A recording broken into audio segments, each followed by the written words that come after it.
Yeah, welcome back to RealCopStoriesVideos.com. If you want to ask me a question or make a comment or anything like that, just go ahead and get me on rsbcopstories@gmail.com and I'll answer the best I can. Okay, this next story is kind of interesting. I'm working narcotics, what they call major violators. We do a lot of big time investigations. I mean, we're popping 500 kilos, 60 kilos, 100, 200 kilos. We're doing big time cases. We have good resources. My partner and I worked together and we had a squad.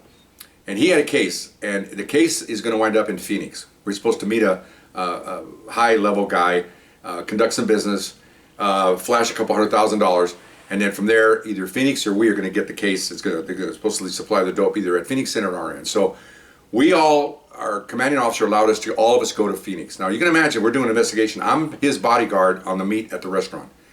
There has to be a surveillance team to watch us. There has to be surveillance teams to follow the car where he goes somewhere, although Phoenix is going to do that. And you have to have a helicopter, a lot of logistics going on here. So we all loaded up one morning, and we're going to drive to Phoenix, okay?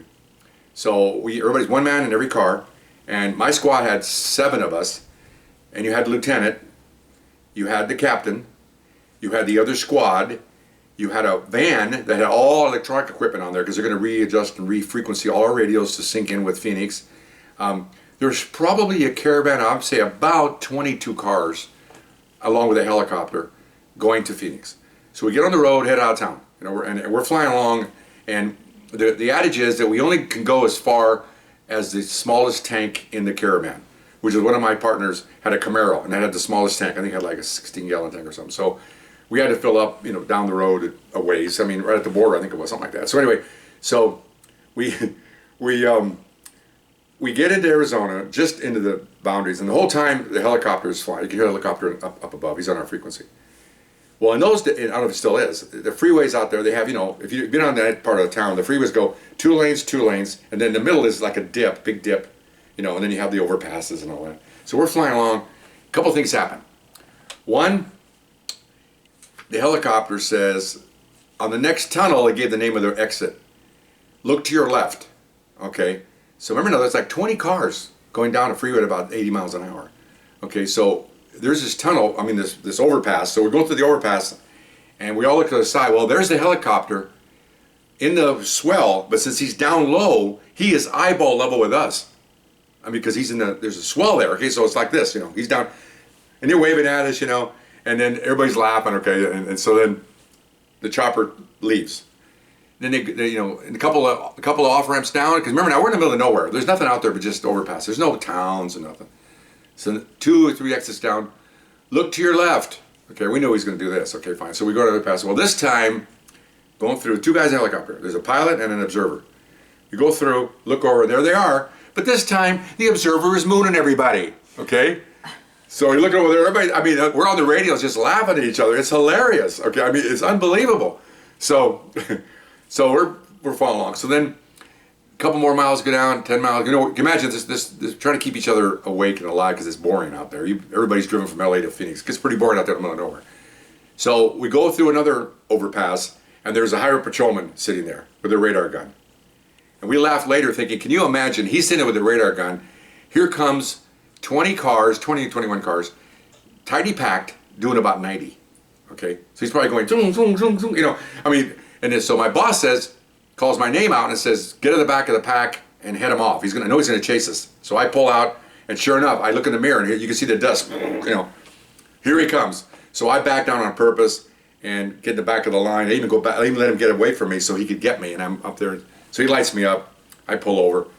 He's probably radioing ahead, I'm sure. Okay.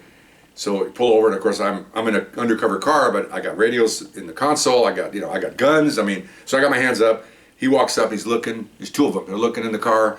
He goes, why do you have your hands up? I go, I don't want to get shot. He goes, why do you think you get shot? I said, well, I told him I'm an undercover officer, there's a city car, the radios are right there, and there's 20 of my fellow officers, that's the caravan. He goes, put your hands down, with hands down. He goes, really? I go, yeah, and you can hear him on there, my boss going, are you okay back there? Those guys stopped you. Well, you can hear obviously that there's a communication, and he looks like, oh, I guess that's us. Yeah, he wanted me to come back and explain what's going on. He goes, he goes, how many? He goes, about 20. He goes, let me call it in. Hang on a second. So he gets the radio. He's going, it's this agency, calls out our agency. They're heading into town. And then I can hear his radio saying, yeah, they just passed me. I'll back off then. Yeah, I go, yeah, leave them alone. They're fine. I got one of their guys here. And okay, fine. So I go, he goes, whew, you got anything better to do? I said, yeah, I got to chase my guys. They're going to get out without me. Oh, get out of here. So I take off. So we got into town, and after this, it wasn't really eventful. I'll let you know what the result was. We set up that day. We were at all the cars. The next night, we went out to a fancy restaurant. I'm armed. He's not, my partner, so I'm next to him. A couple things happen. He's having dinner, and I'm just standing off to the side, kind of like I'm the president. And the crook he's meeting has his guy off to the side. And so they're talking, and I'm already thinking, I'll let you know this is years ago. I'm already thinking, okay, if something happens here, I'm making sure I have a clear shot to his bodyguard first, and then I'll shoot the other guy second, just in case it's needed. You always have to have a plan. You just can't walk in there, like this. This is great. No, gee, I'm working undercover. No, the guy that's undercover and myself. I'm Marine Vietnam veteran combat. He's Airborne Ranger Army combat. We have been around a little bit, and that's why I think we gelled very well together. Took care of each other, and made sure that we're going to walk out of this place at least. I don't care about the other guys. So that was the plan. So I'm watching. The other bodyguard was just kind of looking around, and you wonder, the word bodyguard is basically interesting because you can be a bodyguard or you can just be, I'm here, and I think he was like, I'm here, because I was very intense on this. I know they've wired up my blood pressure. It'd probably be 200 over 300 or something, because something's going to happen. And I'm also I'm against the wall because I'm looking to see if anybody else is in here, because somebody could have called in. He could have 2 or 3 of his people in there along with just the other bodyguard, because they think we're going to flash money, they'll rob us, kill us, or whatever. Well, no. Okay, so there was some talk, and then they decided to do the deal in L.A., the final deal, because they just wanted to meet him, and they wanted to see if they can consummate the deal in the sense of how much I'm going to pay for this narcotics and all that stuff. So we decided to do it later in Los Angeles, which turned out didn't work out. This is the way it goes. So we're parting our ways now. Okay, so they're shaking hands, and this guy was from South American country, so he kind of puts his arm around my partner, and when I see that, I kind of move in, and then he goes, "Oh, okay, relax." He goes, "Okay, take it easy." The main suspect, and then the other guy's looking, and then the main suspect looks at me and he goes, "Are you packing?" I said, "Maybe." And he looks at his other guy, and the other guy looks at him. The look on his face was, he was surprised that I was packing heat, and he looked at his buddy. I don't think they had a gun on. The look was like, he didn't know what to say after I answered that. I mean, obviously my answer is yes, but I'm not going to tell him that. And then, okay, and they're like, they couldn't get out of there fast enough. So I think they thought we were going to rob them. Everybody's,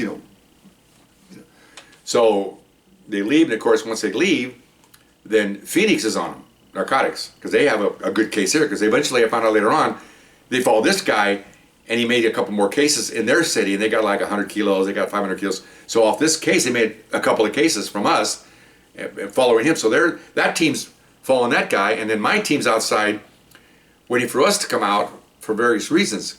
We're coming out because we want to make sure nobody follows us out, right? And so as we're coming out of the restaurant, one of my guys who has since passed away last year, God bless his soul, he was standing in the bar, or sitting in the bar. So as we're walking out the front door, he's lagging behind and watching our backs as we go outside to the valet. We're watching everybody, because this is a dangerous business. We're talking thousands of dollars and hundreds of kilos of coke. So this is, so that was neat to know that. And then there was a guy outside sitting on the bench outside smoking a cigarette. Sadly, he passed away. My wife and I went to his funeral a few months ago. He was outside. So now we come out of this, my partner and I come out of this meeting to the valet. Lagging behind is one guy, sitting on the bench next to us, and another officer. We're all waiting for somebody to try to accost us. You never know what's going to happen. So we smile, we're undercover. We just get in the car and we drive off, and then my team is out there, 4 other guys following us in the car to make sure we don't get followed, because there are people running people off the road all the time. So then when we drive away, these guys get in their cars, they join the pack, and we drive around. We do it on purpose. I was driving my partner, I was the bodyguard, go down the street. I've done this a while, looking for dead-end streets and cul-de-sacs. Do it on purpose. Go down a cul-de-sac, make a U-turn, and park. See if anybody's behind me. Come out of the cul-de-sac, drive down a little bit ways, go into a shopping area, and park in the middle of the shopping area. I'm looking for a tail. And my guys are all laying back watching, make sure, we're okay. After a couple of those turns, then I headed back to where we were going to meet, and we finished it. So that's how we do undercover operations with major level.